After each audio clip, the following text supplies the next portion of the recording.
Hi. A river cuts through rock not because of its power, but because of its persistence. Today is 6th of July 2022. Let us have a quick discussion of all these important topics. This is Telegram quiz. Join our Telegram channel. Every day in morning we are having 5 such multiple choice questions. This is quiz number 66, history. आदि शंकराचार्य जी ने establish किया था 4 मठ, जोशी मठ, द्वारका, पुरी और श्रृंगेरी में। Kabir ji disciple थे रामानंद जी के। जो राग गोविंद है इसको लिखा है मीराबाई ने। Common feature to all bhakti saints was they compose their verses the language understood by their followers. Common language में, कॉमन सिंपल चीज़ों में इसको एक्सप्लेन करने की कोशिश की गई थी। रामचरितमानस को लिखा है तुलसीदास जी ने। आज के सवाल हैं, this is Kanchot festival, this is celebrated in which Indian state और UT? ASER annual status of education report is published by which institution? Medaram Jatara is a fair celebrated in which Indian state? Which union ministry launched new frontiers programme as a part of Azadi Ka Amrit Mahotsav 75 year of independence, which is the first institution set up under the National River Interlinking Policy. River Interlinking. So these are 5 questions for today. आज की vocabulary है prerogative. इसका मतलब होता है कोई विशेषाधिकार है, प्रिविलेज है, एंटाइटलमेंट है। A right or privilege exclusive to a particular individual or class. Pendency का मतलब है वो लंबित है, कंडीशन और पीरियड ऑफ बीइंग पेंडिंग, उसका सेटलमेंट अभी नहीं हुआ है, अनरिजॉल्व्ड है। कंटेंशियस का मतलब होता है वो कंट्रोवर्शियल है, विवादास्पद है, कॉजिंग और likely to cause an argument. Sacked मतलब होता है बर्खास्त करना, to let go from office, service और एम्प्लॉयमेंट। कंजेक्चर का मतलब होता है this is an assumption, speculative, अपने मन से मान लिया गया है, सपोज किया गया है, बेस्ड ऑन और involving conjecture. Actual, factual, real नहीं है वो। सो ये वोकैबुलरी वर्ड्स हैं आज के लिए। If you come across any other important word, write down that word along with its meaning in the comment section down below. Language proficiency is very very important. CSET is also very very important. साल भर ऐसे जो मैं सवाल दे रहा हूँ आप इनको सॉल्व करो। जब एग्जाम पास आएगा तो आप पेपर 2 में बहुत कंफर्टेबल रहोगे। सारी टाइम एनर्जी आप पेपर GS 1 में लगाना। This will help you a lot. So answer this question. इन दोनों सवालों के आंसर प्रिपेयर करिए। Now this is news bites. India की जो अर्बन पॉपुलेशन है वो होने वाली है 675 मिलियन 2035 में। यूनाइटेड नेशंस की हैबिटेट वर्ल्ड सिटीज रिपोर्ट ने ये डेटा बताया। तो 675 मिलियन होगा 2035 में, मतलब सेकेंड हाईएस्ट होगा behind China's 1 billion. Covid pandemic में थोड़ा स्लो डाउन हुआ था अर्बन पॉपुलेशन राइज का, बट अब वो फिर पिक कर रहा है। 2.2 billion people by the year 2050 हो जाएगा urban population. That is why GS subject में भी लिखा हुआ है urban population, urban cities etcetera का मैनेजमेंट। यहाँ पे क्राइम, यहाँ पे वेस्ट डिस्पोजल, यहाँ पे water, transportation etcetera, urban amenities available कराना। 2035 में परसेंटेज इंडिया का mid year will be this much, 43.2% लोग शहरों में रहेंगे, अर्बन सिटी रहेगा। सो these are certain numbers. United Nations 1945 में बना था। न्यूयॉर्क यूनाइटेड स्टेट्स में हेडक्वार्टर है। Arabic, Chinese, English, French, Russian, Spanish official languages है। 193 मेंबर एंड 2 ऑब्जर्वर स्टेट्स हैं। फर्स्ट सेक्रेटरी जनरल और अभी हैं एंटोनियो गुटेरस पुर्तगाल के, then deputy general, this is the name. अब एक दूसरा वर्ड अभी न्यूज में है GST काउंसिल। GST काउंसिल मतलब article 279A। Article 279A GST act के थ्रू ये बना था। ये हाईएस्ट डिसीजन मेकिंग बॉडी होती है। इनडायरेक्ट टैक्स रिजीम जो है GST, goods and services tax, इसको चेयर करते हैं यूनियन फाइनेंस मिनिस्टर, अभी निर्मला सीतारमन मैम है। और राज्यों के फाइनेंस मिनिस्टर यहाँ पर होते हैं, states and UTs. Revenue secretary ex officio secretary होते हैं GST के, और सेक्रेटेरिएट ऑफिस भी इसका दिल्ली में है। तो आर्टिकल 279A। 3 जुलाई international plastic day, international plastic bag free है।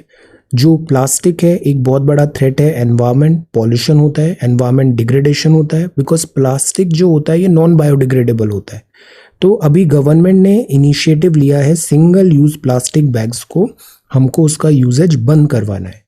तो India first single use plastic free airport है दिस दिल्ली का। Then single use plastic to ban by union government 1 जुलाई से हो गया है।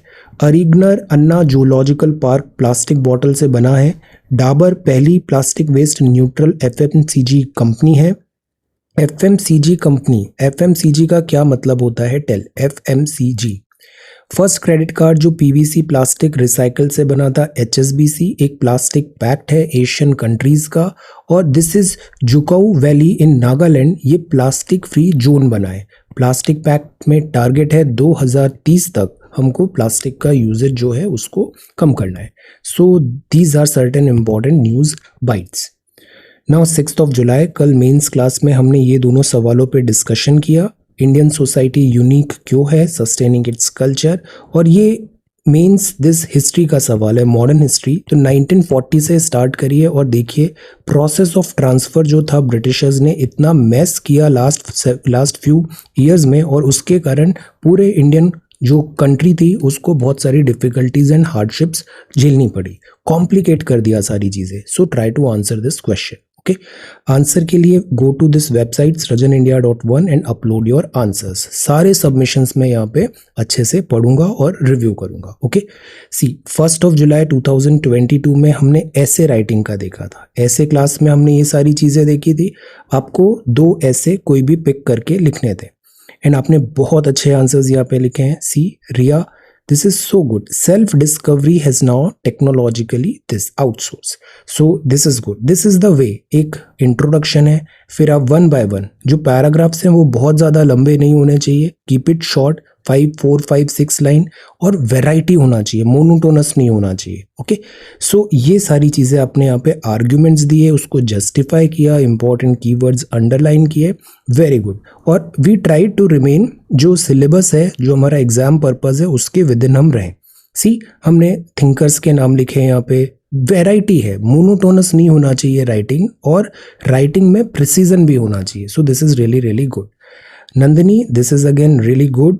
सी हमने सेल्फ डिस्कवरी पे लिखा, see paragraphs good, very good, this is good. फिर यहाँ एग्जाम्पल्स लिखे। एग्जाम्पल से क्या होता है, मोनोटोनस नहीं होता, आपकी जो राइटिंग होती है उसमें, उस राइटिंग में दिस एक यूनिकनेस आ जाता है, और वो जो होता है वो बहुत क्रिस्प और फ्रेश लगता है, आपका राइटिंग बोरिंग नहीं होता। तो this is really good, very good. फिर हमने कॉन्क्लूजन किया। देन के की राइटिंग देखो कितनी अच्छी है यहाँ पे, दिस इज सो गुड, कितना अच्छे से यहाँ पे लिखा। सी this is really good, underline भी है, पैराग्राफ्स भी है, फिर एक कॉन्वर्जेशन स्टाइल में यहाँ पे लिखा और एग्जाम्पल्स लिखे, perfectly okay, this is very very good. Subjective questions की तरह भी ऐसे में कोई हार्ड एंड फास्ट रूल नहीं होता है कि यही सही है या यही गलत है, ऐसा कुछ नहीं होता है। जस्ट विद इन रहो, ऐसी गलतियां नहीं करो जैसे यहाँ पे आपने ये कट किया, एक स्ट्रेट लाइन से उसको कट करो बस। ओके, मैस नहीं दिखना चाहिए, this like this. Okay, so this is really good. आपने एल्गोरिदम बताया, लॉजिकल बताया, वेरी नाइस। सत्येंद्र ने कितने अच्छे से हिंदी में लिखा। सी पहले इसने कोट पोयम के से स्टार्ट किया, very good, this is a very good strategy.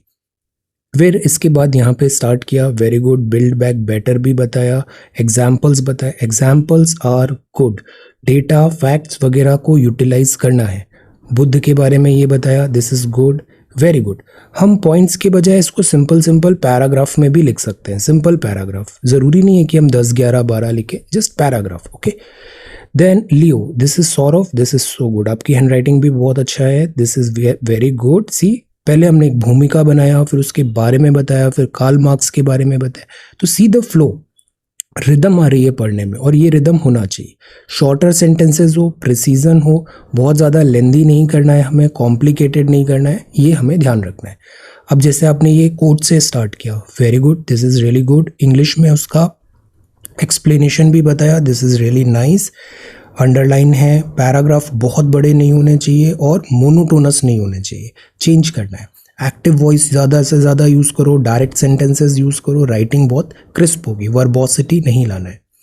Aditi, now this is so good. Ashoka से स्टार्ट किया आपने, सी पैराग्राफ्स, फिर आपने ऐसे उसको स्ट्रक्चर किया, अलग अलग हेडिंग, एग्जाम्पल, क्वेश्चंस पूछो, फिर उसका खुद ही आंसर दे दो, तो इससे कंटेंट बहुत अच्छा बन जाता है ऐसे का। Very good. Then this is see, this style is again good. Try to write like जो सब्जेक्टिव क्वेश्चंस होते हैं ना जीएस, उस तरीके से नहीं, ये यहाँ पे हम अवॉइड कर सकते हैं नंबरिंग वगैरह। जस्ट सिंपल पैराग्राफ्स में आप लिखते जाओ उसे, smaller paragraphs and just write it down. Okay, so this is really really good, very good. Neetu ने भी बहुत अच्छा लिखा है, कोड भी है, this is these are paragraphs. अब सी अवेयरनेस, गुड, ये हम कर सकते हैं, बट ऐसे में ना थोड़ा हमें ज़्यादा ध्यान देना चाहिए अपनी लैंग्वेज पे। Data presentation, this is good, but ज़्यादा हमें लॉजिकल फ्लो ऑफ जो विजुअल्स के बजाय हमें लॉजिकल फ्लो अपनी लैंग्वेज में ज़्यादा ध्यान दे तो बेटर होता है। हम पैराग्राफ्स लिखें बहुत ज़्यादा, ये चीज़ GS 1 2 3 4 में काफ़ी अच्छा है, बट पैराग्राफ हमें लैंग्वेज पे हम ज़्यादा ध्यान दें ऐसे में तो वो ज़्यादा इम्पैक्टफुल माना जाता है। Okay, so this is good. जैसे ये बहुत अच्छे से लिखा है आपने, fantastic. Thakur, this is also good. See यहाँ पे स्टार्टिंग किया, फैंटास्टिक। देन दिस इज, फिर यहाँ पे क्वेश्चंस पूछा, थीम्स, तो सी मोनोटोनस नहीं रहना है, डिफरेंट डिफरेंट एस्पेक्ट सोचना है, ब्रेनस्टॉर्मिंग करना है, और ऐसे लिखने से पहले एक रफ ड्राफ्ट ज़रूर बनाना चाहिए हमें, और फिर उसको अपने शब्दों में फ्लो में लिखते जाओ, सारे आइडियाज़ दो, एक्सप्लेन करो, फिर नए आइडियाज़ लाओ, बॉडी में इन चीज़ों को बताओ। Satendra, this is very good. इतिहास, अब देखो हिस्ट्री में किया, ट्रेस किया जर्नी, क्यों दोहराता है, फिर उसके आर्ग्यूमेंट्स बताए, इसलिए दोहराता है, सवाल पूछो, जवाब दो, आपका फ्लो बना रहेगा, और कंटेंट जो टॉपिक है उसके आसपास ही हमें लिखना है। Okay, so this is very good, और इसमें कोई सीक्रेट भी नहीं है, just practice practice and practice more, ये बहुत आसानी से सारी चीज़ें मैनेज हो जाएगी। ओके, अभी तो पहला ऐसा लिखा है, ऐसे अपन 10-15 ऐसे लिखेंगे, सारा बहुत सिस्टमैटिकली कवर हो जाएगा। देन 5 जुलाई में आपके कमेंट्स हैं। सी, न्यूज़पेपर में भी आपको बहुत ज़्यादा टाइम नहीं देना है, आप वीडियो को देखो, 2x स्पीड में देख लो, 20-25 मिनट्स में कवर हो जाएगा। देन आप अपना न्यूज़पेपर पिक करो साइमल्टेनियसली, वीडियो के बाद पढ़ोगे तो आपको जल्दी होगा वो वीडियो न्यूज़पेपर कवर करना। फिर आपको PDF भी, I am sharing PDF with you, उस PDF से उसको रिवाइज कर लो, तो इतना टाइम नहीं लगेगा, विद इन 1 आवर सारी प्रोसेस को कंप्लीट कर लोगे, और ये डूएबल भी होगा एवरीडे बेसिस में, क्योंकि हमें बाकी सब्जेक्ट्स भी पढ़ना है, न्यूज़पेपर ही नहीं पढ़ना है बस। ओके, सो 1 आवर के अंदर धीरे धीरे इसको कंप्लीट करो न्यूज़पेपर को। See, Sundar, this is very good. Indira Gandhi canal के बारे में बताया है। Ram Naresh, Sakshi, very nice. Sakshi, see once again such crisp and precise note. See, Indira Gandhi canal, note it down, कितना अच्छे से सारे यहाँ पे बताएं, ड्रॉबैक्स वगैरह। Then this is marriage, then this is space astronaut, anti satellite weapon, UPI। One thing learn, और वो होता है सिस्टमैटिक लिखना, सिस्टमैटिक सोचना, ऑर्गेनाइज्ड बनना, ये चीज़ सबको लर्न करना चाहिए। This will help you a lot. Windfall gain, forex reserve, random नहीं है, everything is very systematic. Ajay, this is again so good, एक शॉर्ट नोट बनाया, fantastic. Sundar, very nice, this is again good. Sapna, vocabulary excellent, breakthrough. Then this is Sundar, and then Kirti, see कितने अच्छे से सारे content, सारा अच्छे यहाँ पे आंसर किए। सी, ड्रॉबैक्स वगैरह, लर्न दीज थिंग्स, यही चीज़ आपको मेंस में बहुत काम आने वाला है।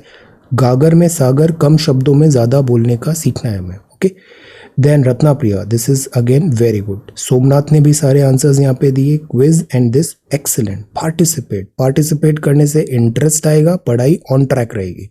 Okay, then this is Raj, सारे टॉपिक्स बताए यहाँ पे। Sakshi, Sundar, very good. Gayan, excellent. See, vocabulary भी हो गया, see good words. Then this is Neha, Gautam, Rajalakshmi, Sameer, see slabs, अब पूरा GST एक्सप्लेन कर दिया, fantastic. Arvind, Ram Naresh, Arvind, Nandini, very good. Classes join करने के लिए मैं बताता हूँ आगे, ठीक है। देन साइतामा, आपको क्या प्रॉब्लम, इसको भी मैं बताता हूँ अभी। Then Gautam, then Aditya, okay. Then this is Indira Gandhi Canal, and then this is Sameer and Pushpendra. Very nice. All right. Now let us quickly come to our newspaper. The Hindu, that is July 6th, 2022. One more thing, see. अभी एक नया मुद्दा ये बन रहा है कि prelims 2022 course में केवल 111 दिन पढ़ाया गया, और 2023 कोर्स में साल भर पढ़ाया जा रहा है, तो ये इनजस्टिस हो रहा है। सी, ऐसा कुछ नहीं है। प्रीलिम्स 2022 कोर्स लेट स्टार्ट हुआ था, तो अपने पास जितना टाइम था उतना ही हम पढ़ेंगे। ये चीज़ आपको बताया गया था, यहाँ पर इतनी चीज़ें प्रॉमिस किया गया था and we delivered all these things. See, इससे कहीं ज़्यादा ही हमने यहाँ पे ये सारी चीज़ें कवर किया। So this was like not about an year or months, this was about this exam prelims 2022 of 5th of June. Similarly जो इस बार का कोर्स है, this is again 28th of May, clear cut यहाँ पे लिखा है 28th of May। अब because इसमें टाइम है तो दैट इज़ वाई इसमें हमें ज़्यादा स्कोप मिल गया पढ़ने का। सो दैट इज़ वाई हम चीज़ें और एक्सटेंसिव वे में कवर कर रहे हैं और वो चीज़ें लॉट्स मोर में यहाँ पे कवर हो रही है। तो ऐसा डिफ्रेंशिएशन नहीं है कि लास्ट टाइम ओनली 111 था, बिकॉज टाइम कम था। इस बार टाइम ज़्यादा है तो हम और अच्छे से चीज़ों को इलेबोरेट वे में कवर कर रहे हैं। Then this is mains course, तो मेंस कोर्स भी 16 सितंबर 2022 है और इसमें ये सारी चीज़ें हम डेली बहुत अच्छे से कवर कर रहे हैं। मेंस क्लासेस बहुत अच्छी हो रही है, join. Okay, so this is really really good. तो हमें ऐसा नहीं सोचना है कि यहाँ कोई डिफरेंस क्रिएट किया गया है। Okay, plus it is not like UPSC कि आपने अटेम्प्ट नहीं लिया तो वो अटेम्प्ट आपका काउंट नहीं होगा। अगर आपने कोर्स अटेंड किया है, so this is like this, आपने अटेम्प्ट नहीं लिया तो next year again you will have to join this. Okay, अब see couple of more things. ये जो फी है this is already very nominal. Nominal का मतलब होता है जो इसका एक्चुअल या हम जो वर्क कर रहे हैं उससे कहीं कम है। This is a nominal fee. तो there is no provision, we are keeping everything very simple straightforward, ताकि अपना टाइम एनर्जी सेव हो और हम ज़्यादा टाइम मैं पढ़ाने में और आप पढ़ने पे इन्वेस्ट कर पाओ। एक्चुअली वही एक्चुअल हमें यहाँ पे फोकस करना है। Everything else is like entropy. So we are focusing on this. So there are no discounts, there is no sale, there is no referral. Some of you are suggesting these courses to your friends, but that's all goodwill. There is no referral, something like that. Okay, there is no hike. ऐसा भी नहीं है कि 15 दिन बाद फी hike होगा, ऐसा कुछ नहीं है। You join it आज या join it 27th of May 2023, fee is going to be same. कोई स्कॉलरशिप, गेम्स, कॉन्टेस्ट, कूपन्स वगैरह कुछ नहीं है। यहाँ केवल एक ही चीज़ है, I will focus on teaching and you should focus on studying, that's all. Okay, and this is not free culture we are not promoting. There is a fee and I know difficulties, all sort of difficulties I know. That is why we have kept this fee, this kept fee. If you are watching this video, you can very well afford this fee. Okay, so there should not be any entropy. All right, let us focus on what जिसके लिए हम यहाँ पर हैं और वो है study full throttle. Okay, all right, so now let us come to the Hindu newspaper. आज हम क्या पढ़ेंगे प्रीलिम्स में? आज हम पढ़ेंगे see economic growth, Rostow model, developed least developed कैसे होता है, पर कैपिटा कैसे होता है, calculation, sustainable development goals and quiz. ये हम प्रीलिम्स में देखेंगे और मेंस में हम इन सारे आंसर्स को आज कवर कर लेंगे, GS1 के इस पूरे पेपर को। ओके, और कुछ और इसमें एक्स्ट्रा ब्रेनस्टॉर्मिंग भी करेंगे। Alright, so these are the two courses. अब now let us come to the Hindu newspaper.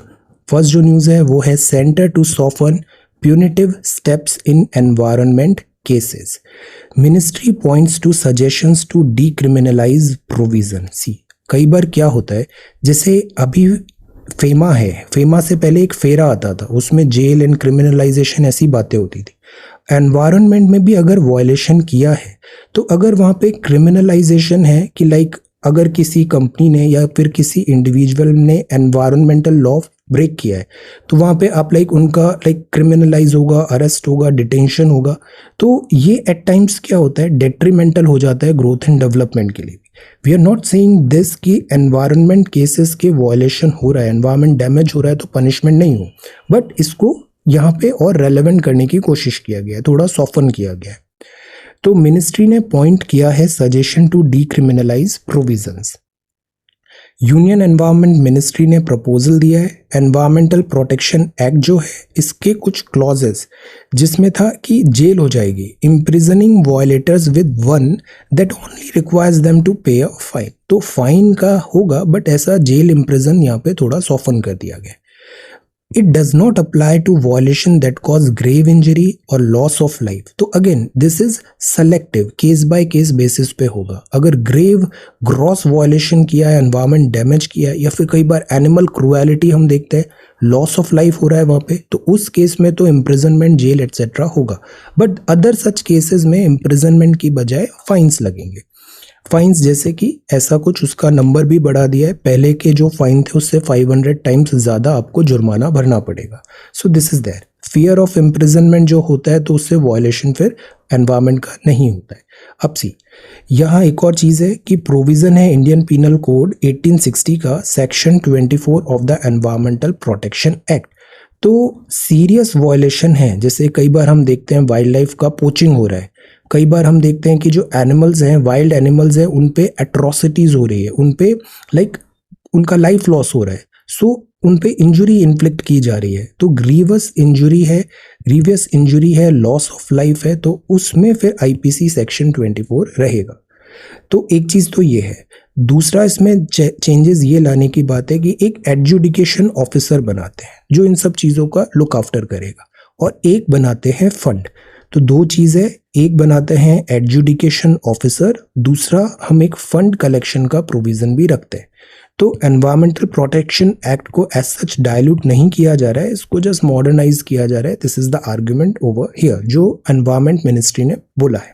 Okay, तो ये सारे एक्ट्स होते हैं, जैसे एनवायरमेंटल प्रोटेक्शन एक्ट हुआ, एक वाइल्ड लाइफ एक्ट है, एयर का एक्ट है, वाटर का एक्ट है. ये सारे एक्ट्स है जो इन टोटलिटी ये एनवायरनमेंट कंजर्वेशन के लिए एक शील्ड की तरह काम करते हैं. एक बॉडी और होती है national green tribunal. National green tribunal के बारे में 4-5 पॉइंट्स का एक छोटा सा नोट बताइए. नेशनल ग्रीन ट्राइब्यूनल, जैसे कि ये कब आया, किस एक्ट के थ्रू आया था, इसका पर्पस क्या होता है, क्या ये जो किस टाइप का जो होता है नेचुरल जस्टिस देता है या नहीं देता है, इसके अभी चीफ कौन है, अभी ये किस जगह पर, प्रिंसिपल ब्रांच तो एक है, बाकी रीजनल ब्रांचेस कहाँ पर है, like that. National green tribunal. Okay, so prepare a very short note. Then this is Mr. Xi may meet amid busy diplomatic calendar. तो G20 का फॉरेन मिनिस्टर मीटिंग बाली में हुआ. जयशंकर साहब एक्सपेक्ट कर अभी उसको अटेंड करेंगे. Meeting comes ahead of 2 summits. G20 summit नवंबर में है, SCO heads of state council Uzbekistan में सितंबर में है.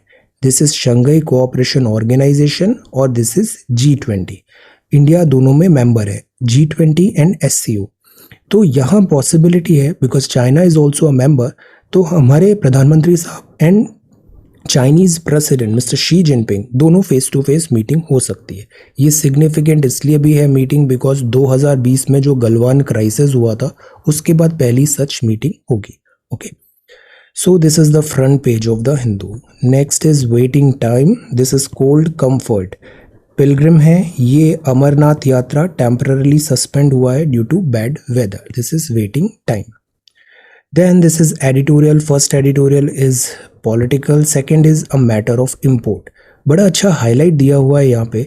जो इम्पोर्ट बिल है हमारा, इम्पोर्ट बिल बढ़ रहा है, और जो एक्सपोर्ट है, एक्सपोर्ट कम हो रहा है. तो import is greater than export, तो ऑब्वियसली हमें डिफिकल्टी हो रही है. Wide trade and current account deficit हो रहा है. ट्रेड डेफिसिट हो रहा है, इम्पोर्ट ज़्यादा, एक्सपोर्ट कम. पैसे का भी जो बैलेंस ऑफ पेमेंट क्राइसिस जैसी सिचुएशन भी पॉसिबल है. करंट अकाउंट डेफिसिट भी हो रहा है, और फिर जो रुपी है वो भी कम होता जा रहा है, डेप्रिशिएट हो रहा है. तो these are certain challenges. 25.6 billion का रिकॉर्ड अभी मर्चेंडाइज ट्रेड डेफिसिट हुआ. डेफिसिट मतलब कमी आ रही है. 25.6 बिलियन डॉलर का जून में प्रिलिमिनरी एस्टिमेट बताया कॉमर्स इंडस्ट्री ने. तो थर्ड सच ओकेजन है जब इतना बड़ा ट्रेड डेफिसिट हो रहा है. अब बात करें एक्सपोर्ट की, तो इंडिया एक्सपोर्ट क्या क्या करता है? Engineering goods, cotton yarn, drugs, pharma, plastic product, ये सारा एक्सपोर्ट कम हुआ है. पेट्रोलियम का एक्सपोर्ट 98% जून 2021 में था, बट ये भी लोअर हुआ मई 2022 में. अब पेट्रोलियम एक्सपोर्ट का मतलब ये नहीं होता है कि रॉ पेट्रोलियम क्रूड ऑयल हम एक्सपोर्ट कर रहे हैं. नो, पेट्रोलियम एक्सपोर्ट मतलब पेट्रोलियम प्रोडक्ट्स होते हैं, petroleum products, okay, refineries etcetera से. अब मीनवाइल एक्सपोर्ट तो कम हुआ, और जो इंपोर्ट है, इंपोर्ट बढ़ गया है। कोल का import 242% year on year basis में बढ़ा, पेट्रोलियम का 94.2% पे, देन गोल्ड का इंपोर्ट भी बढ़ रहा है। तो इंपोर्ट बढ़ रहा है मतलब ज़्यादा पैसे खर्च करने पड़ रहे हैं, नॉट गुड। तो इससे ट्रेड डेफिसिट आ रहा है। टेंजिबल स्लो डाउन हुआ है एक्सपोर्ट में। क्यों एक्सपोर्ट कम क्यों हुआ? बिकॉज ग्लोबल डिमांड कम हो गई। डिमांड ही नहीं है तो एक्सपोर्ट कैसे करेंगे? वीकर ग्लोबल डिमांड, और ये अभी हाल फिलहाल में बदलने वाली भी नहीं है। रेसेशन है और sharp growth slow down expected in several developed markets. अभी यूएस में भी एक्सपेक्टेड है रेसेशन होना, तो वो भी एक डिफिकल्टी है। Domestic demand for imports of oil, fertiliser, coal और इवन जो गोल्ड है, सेफ हेवन सब ढूंढ रहे हैं इन्वेस्टर्स, क्योंकि फाइनेंशियल मार्केट में अभी बहुत डिफिकल्टी है। तो इंपोर्ट इन सब चीज़ों का तो बढ़ा, बट साथ ही साथ हॉट मनी जो फॉरेन पोर्टफोलियो इन्वेस्टर्स हैं वो भी फ्लो हो रहे हैं। फाइनेंशियल मार्केट में भी डिस्ट्रेस है। तो ये सारी चीज़ें इकोनॉमी के लिए डार्क क्लाउड्स ला रही हैं। अब ये जो है, जैसे फाइनेंशियल मार्केट का है, कुछ चीज़ें होती है इनइलास्टिक। आप बताओ इनइलास्टिक और इलास्टिक डिमांड्स क्या होती है? इनइलास्टिक इकोनॉमी में पढ़ा है ना अपन ने, इनइलास्टिक और इलास्टिक। जैसे कि ऑयल है, वो तो हमें बुलाना ही पड़ेगा, इंपोर्ट करना ही पड़ेगा, चाहे महंगा हो या सस्ता हो। एलिवेटेड ग्लोबल प्राइसेस है, तो continue to escalate import bill. महंगा तेल होने के कारण इंपोर्ट बिल है। पहले भी 100 लीटर बुला रहे थे, बट अब वो 100 लीटर के लिए 200 रुपये खर्च करने पड़ रहे हैं। पहले केवल 150 रुपये में काम चल रहा था। तो क्वांटिटी जो है, नंबर बढ़ गया, सेम अमाउंट ऑफ इंपोर्ट पे। This is what we are facing. Plus rupee और वीकन हो गया। तो पहले 73 का था, तो उससे 200 रुपये में भी आ रहा था, अब 79 हो गया, और ये पॉसिबली 80s 90s तक भी जाने वाला है। तो वही पैसा, वही फ्यूल इंपोर्ट करने के लिए हमें ज़्यादा रुपी खर्च करना पड़ेगा, तो इंपोर्ट और महंगा होने वाला है। तो ये प्रॉब्लम्स है। अभी तक हमारा फॉरेक्स रिजर्व काफ़ी अच्छा था, $642 दिस बिलियन तक पहुंच गया था, बट अब बिकॉज रुपी को कुशन करना पड़ रहा है, इंपोर्ट करना पड़ रहा है, तो ये भी $600 बिलियन के अंदर आ गया, कम हुआ है। बैलेंस ऑफ पेमेंट जैसा अभी कोई इशू हाल फिलहाल में तो नहीं है, but we need to be alert. Windfall tax जो क्रूड ऑयल प्रोडक्शन में था, गवर्नमेंट ने उस पर टैक्स लगा दिया है। प्लस गवर्नमेंट इंपोर्ट जो है उसमें भी उसको डिस्करेज करने की कोशिश कर रही है, येलो मेटल एटसेट्रा का भी। कोल इंपोर्ट में अभी कोई चेंजेस नहीं आने। इवन जो मॉनसून आ गया है, मतलब प्रोडक्शन और कम हो जाएगा कोल का, और वी नीड टू बी ज़्यादा इंपोर्ट कराना पड़ेगा।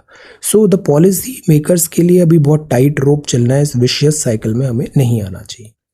Then Indian aviation needs a strong and steady tailwind. Tailwind क्या होता है? ये प्लेन है, पीछे से सेम डायरेक्शन में हवा चल रही है, तो वो उसको लिफ्ट करने में इजी होगा। हेडविंड मतलब सामने से हवा आ रही है तो उसका टेक ऑफ डिफिकल्ट हो जाएगा, तो दिस इज टेलविंड, मतलब हमें फेवरेबल कंडीशन चाहिए। हेडविंड का मतलब होता है अनफेवरेबल कंडीशन।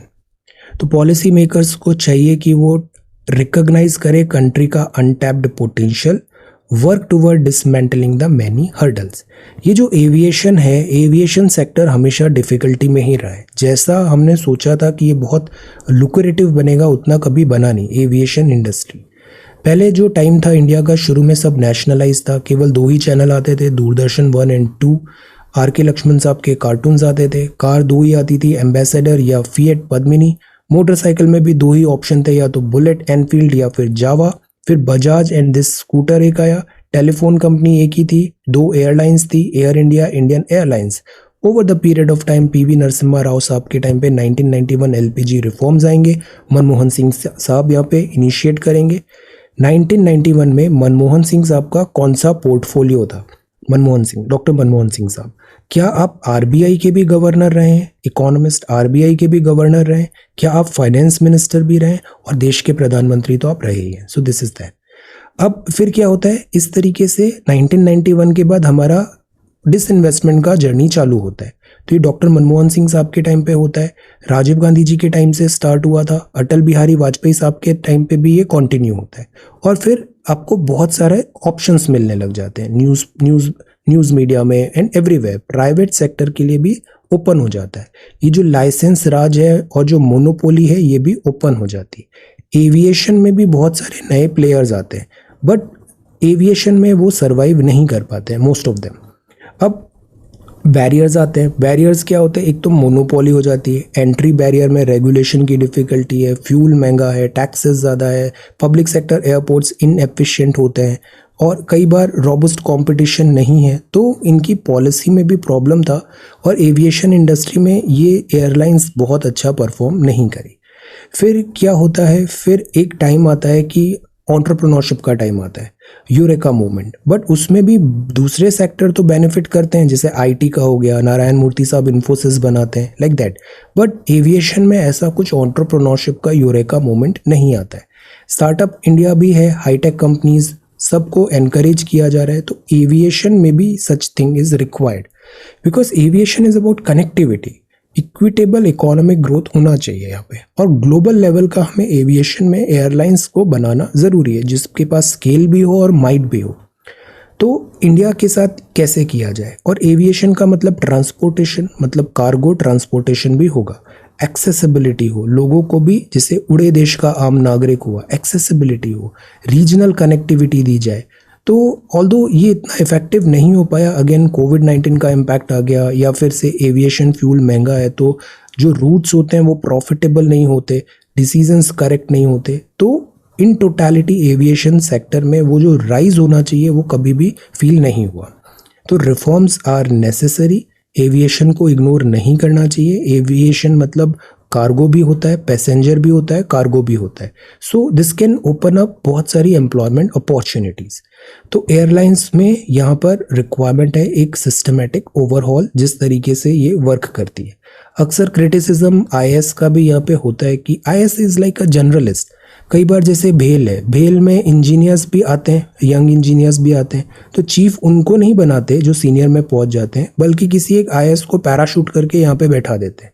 तो इससे क्या होता है, कई बार डिसकंटेंट राइज हो जाता है वहाँ पे, क्योंकि अगर एविएशन में है तो आप इसी यूनिट के एक्सपर्ट को अगर टॉप में बैठा हो तो उसको ज़्यादा ग्राउंड नॉलेज भी होगी, वो ज़्यादा बेटर डिसीजंस ले पाएगा। तो ये ब्यूरोक्रेसी का भी एट टाइम्स क्रिटिसिज्म होता है। तो पॉलिसी मेकर्स को ज़रूरी है कि इंडिया में केवल 4% ही जनता ऐसी है जो फ्लाई कर पाती है। दिस इज़ वेरी लेस, ये नंबर एटलीस्ट 50% होना चाहिए इन नेक्स्ट डेकेड्स में, 2 डेकेड्स में। सो ये बहुत अच्छे पॉइंट्स हैं एविएशन इंडस्ट्री के। अब यहाँ पे बात है जो हैंडकफिंग है, जुडिशियल टैप है, the long arm of the law. तो कई बार क्या होता है, जैसे अरेस्ट भी किया है तो उसमें हैंडकफ कर रहे हैं, या फिर वो लाइक ह्यूमन राइट्स या फिर डेरोगेटरी वहाँ पे उसको ट्रीटमेंट किया जा रहा है। This should be like with in the law. Unnecessary यहाँ पे जैसे अंडर ट्रायल्स होते हैं बहुत सारे, अंडर ट्रायल्स मतलब वो भी कॉन्विक्ट नहीं है, so there has to be an angle of human rights as well.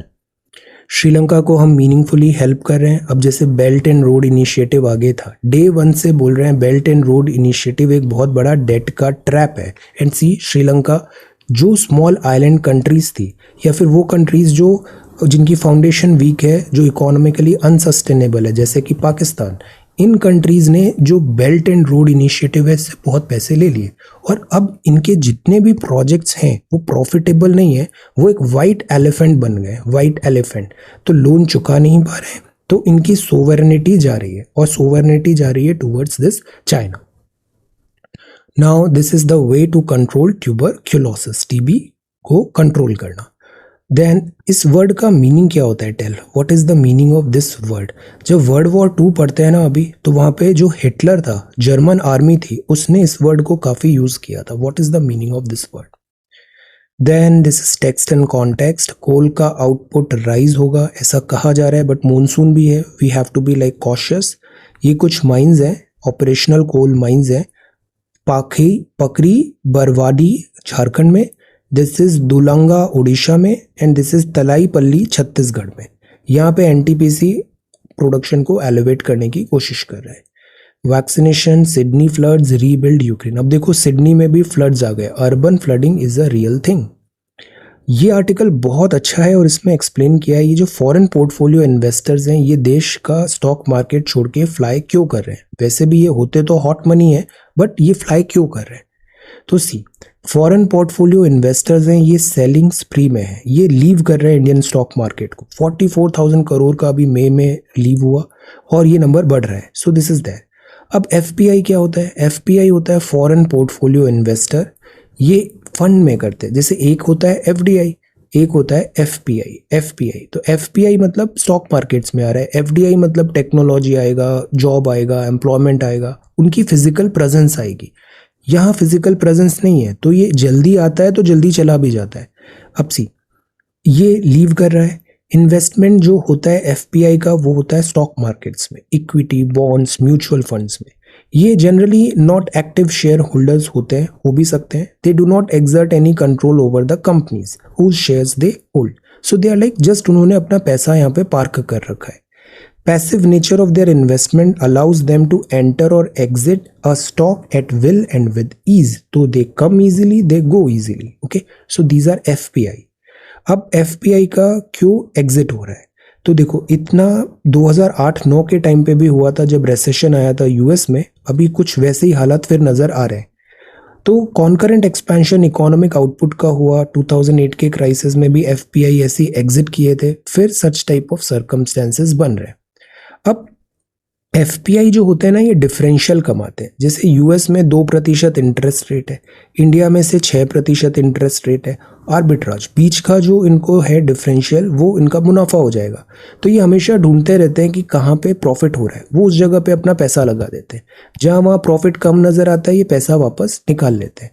अब यूएस में भी इंटरेस्ट रेट बढ़ने लग गई तो उनको अब ज़्यादा इंसेंटिव नहीं मिल रहा है वर्ल्ड के दूसरे डेवलपिंग कंट्रीज़ के मार्केट में पैसा रखने का, तो दे आर एग्जिटिंग। तो इनकी कीननेस होती है टू इन्वेस्ट इन बॉन्ड्स जहाँ फेवरेबल डिफरेंशियल हो रियल इंटरेस्ट रेट में and offer in the country they aim to invest in. जहाँ पैसा लगा रहे हैं वहाँ पे फ़ायदा होना चाहिए, but more specifically compared with the largest economy in the world, because ज़्यादातर पैसा यूएस से ही आता है। तो यूएस में रेट्स कम है, प्रॉफिट नहीं हो रहा है, तो वो पैसा निकाल के डेवलपिंग कंट्रीज वगैरह में पैसा डाल देते हैं, डिफरेंशियल अर्न करते हैं। तो this is one thing. Post pandemic में क्या हुआ, इंडिया में सेकेंड वेव आया, ओमिक्रॉन भी आया, तो इतना अच्छा इकोनॉमिक कंडीशन नहीं देखा, तो प्रॉफिट कम नज़र आ रहा है उन्हें इंडिया में। सो दैट इज़ वाई वो बाहर निकलने की कोशिश कर रहे हैं। ऑल्दो पेंटअप डिमांड क्लियर हुआ था। What is the meaning of this pent up demand? Tell. Pent up demand कई बार पढ़ा है हमने। पेंटअप डिमांड तो रिटर्न होने लग गए, अब उनको यहाँ पे बेनिफिट नहीं दिख रहा है। प्लस दूसरी बात हो गई रशियन इन्वेजन यूक्रेन में, सनफ्लावर, व्हीट वगैरह सप्लाईज की कमी होने लग गई, कमोडिटीज़ का शॉर्टेज होने लग गया, और सप्लाईज पूरे वर्ल्ड में शॉर्टेज हो रहा है कमोडिटी का, और लॉजिस्टिक्स का सप्लाई का भी बॉटलनेक बना हुआ है। इन्फ्लेशन एक चीज़ आ गई है, कीमतों में बढ़ोतरी। तो इन सब का टोटल ये हो रहा है कि इन्फ्लेशन भी हाई हो रही है और जो फ़ायदा उन्हें डेवलपिंग कंट्रीज़ में पैसा लगाने से मिल रहा था वो अब नहीं मिल रहा है, तो they are exiting. Inflation pressure के कारण जो यूएस है वहाँ पे भी रेट्स में हाई हो रहा है, तो अब उनको होम कंट्री में ही अच्छा रिटर्न मिल रहा है तो वो इंडिया में क्यों आएंगे? So that is by exit.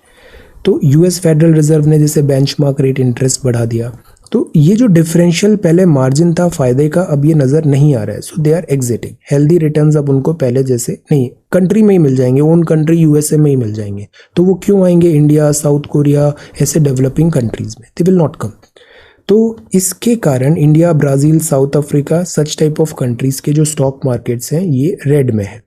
अब इससे नुकसान क्या होगा कि नुकसान ये होगा कि जो हमें इजी लिक्विडिटी थी, मनी मिल रहा था स्टॉक मार्केट में, वो डिफ़िकल्ट हो जाएगा।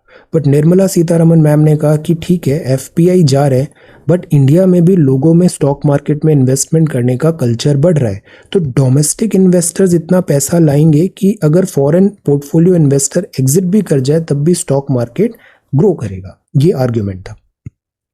बाकी रुपी का सप्लाई कम हो गया है तो this is again a problem. ये 78 तक जा सकता है, इवन 82 तक जा सकता है। क्रूड ऑयल का प्रेशर बना हुआ है, तो इसीलिए इकोनॉमी में थोड़ी डिफ़िकल्टीज नज़र आ रही है। ये बेल्ट एंड रोड इनिशिएटिव है। Belt and road, belt and road. China actually पुराना एक सिल्क रूट होता था, उसी के बिहाफ में पूरा ऐसा एक सिस्टम, इकोसिस्टम बना रहा था जहाँ पे वो अपना पैसा, क्योंकि चाइना के पास भी बहुत पैसा है, तो वो वहाँ पे वो पैसा अपना इन्वेस्टमेंट कर पाए और एक फेवरेबल इंफ्रास्ट्रक्चर बना दे चाइनीज़ गुड्स एंड सर्विसेज के लिए, डिमांड क्रिएट करे, मार्केट्स नए ओपन करे, इन्वेस्टमेंट करे। तो वो था belt and road initiative. Problem केवल दो थी, एक तो ये नॉन ट्रांसपेरेंट है, प्लस जो चाइना का राइज है इसको बोलते हैं रिवेंजफुल राइज। मतलब आप किस पर्पज से ग्रोथ कर रहे हो। वन इज़ लाइक कि आपको लाइक ड्रिवन बाय रिवेंज हो, नेगेटिव वैल्यूज हो और वन इज लाइक कि आप पॉजिटिव एस्पेक्ट्स देखना चाहते हो। तो चाइना को अक्सर बोला जाता है revengeful rise, belt and road initiative. तो belt and road initiative flop show चल रहा है फॉर नाउ, और इसके कारण साउथ एशिया में ऑल्दो प्रोजेक्ट्स आए but where is the demand, where is the consumption. Sri Lanka में इतने एयरपोर्ट्स बना दिए, कोई रिक्वायरमेंट ही नहीं है वहाँ पे, इंफ्रास्ट्रक्चर बिल्ड कर दिया, उसकी भी रिक्वायरमेंट नहीं है। तो ये सब नॉन परफॉर्मिंग एसेट्स में कन्वर्ट हो रहा है। बेंगलुरु को नेचुरल गार्डन बोलते हैं, memories of a city. Know your English में लिखा है रबिश क्या होता है, like it is not no use, like he rubbish me to this rubbish. Okay, so this is that. अब जो नेक्स्ट है आइडेंटिकल, एक दो वर्ड होते हैं डिस्पेंस और distribute. You distribute individually something that is limited in number और quantity, तो उसको आप डिस्ट्रीब्यूट करते हो, स्वीट्स डिस्ट्रीब्यूट कर रहे हो, प्राइजेस डिस्ट्रीब्यूट कर रहे हो, क्लोथ्स डिस्ट्रीब्यूट कर रहे हो, लाइक दैट। डिस्पेंस तब होता है जब बाउंटी आप डिस्ट्रीब्यूट करो, बहुत सारी चीज़ें और लाइक गिफ्ट्स बाउंटीज दे रहे हो। Nature dispenses her bounty to all, courts dispense justice. तो डिस्ट्रीब्यूट फ्यू को होता है बट जब सबको हो रहा है तो हम डिस्पेंस वर्ड यूज करेंगे। रेन चेक का मतलब होता है अभी आपने नो बोला है बट बाद में यस भी हो सकता है, like I am not free tomorrow, could I take a rain check on it, मतलब हो सकता है कल अवेलेबल भी हो जाओ, आज नहीं है। Okay, so this is English. बाकी ये अच्छा क्विज है टेक्नोलॉजी का, जैसे मैक ओएस है, मैकिनटोश दिस एप्पल का है, traf o data this is Bill Gates and Paul Allen का बिजनेस पार्टनरशिप था, यूट्यूब का पहला वीडियो था me at the zoo, Napster launch हुआ था। सैमसंग ना, it's not about mobile, Samsung एक कॉन्ग्लोमरेट है, जैसे इंडिया का टाटा ग्रुप है ना, ऐसे सैमसंग ग्रुप है साउथ कोरिया का। ये मोबाइल से लेके डिफेंस इक्विपमेंट से लेके, मतलब दिस इज जैसे टाटा ग्रुप है same is Samsung. Reality lab Oculus Facebook ने अक्वायर किया था, एक metro this mayor this Amazon ने अक्वायर कर लिया है। तो अमेजोन भी अब देखो मीडिया और इन सब में, न्यूज़ मीडिया भी हुआ, मूवी इंडस्ट्री हाउसेज हुए, इसमें भी लाइक इन्वेस्टमेंट कर रहा है। सोशल नेटवर्क फेसबुक का 2010 this Mark Zuckerberg. Then this is next page, और centre ask states to boost paddy sowing paddy. Then carrier based jets की हमें ज़रूरत है। See this is such a beautiful picture, father daughter fly in the same fighter formation of Indian air force, such proud moment, air commodore Sanjay Sharma and flying officer Ananya Sharma. So this is really really beautiful. Then this is Sweden inland signed protocol to join NATO of await ratification। ये जो word है ratification, इसका मतलब क्या होता है? Sign तो कर दिया, हमने एनवायरमेंट साइंस में भी पढ़ते हैं ना, रेटिफाई किया है या नहीं किया, what is the meaning of this ratification? Then this is again such a good news, women mathematicians from Ukraine wins fields medal। तो ये जो जेंडर स्टीरियोटाइप्स हैं ये सब लाइक फॉल्स है कि विमेन मैथ्स नहीं कर सकती, विमेन टेक्नोलॉजी में नहीं कर सकती, दिस एंड दैट, ये सब सोसाइटल बैरियर्स है, नेचुरल बैरियर्स नहीं है ये। तो this is really good, women mathematicians from Ukraine wins Fields medal. तो profoundly this is really good, Ukraine mathematician very good. तो दिस इज नोबेल प्राइज माना जाता है, this is a very reputated award in mathematics, तो it is equivalent to Nobel prize. So देखो government भी जो stem होता है, स्टेम का फुल फॉर्म बताइए, स्टेम में जो विमेन स्टूडेंट्स हैं इनका पार्टिसिपेशन बढ़ाने की कोशिश कर रही है, जेंडर रिप्रेजेंटेशन बराबर होना चाहिए, this is that. Then this is ₹79 पे पहुंच गया है और डेप्रिशिएट हो सकता है ये, जीएसटी पे एग्जेम्पशंस, कोविड, और कल इंडिया फिर हार गया। Then this is about boxing, okay boxing, okay. So this is the Hindu newspaper. Thank you so much for watching this video. Take care, study well and be safe.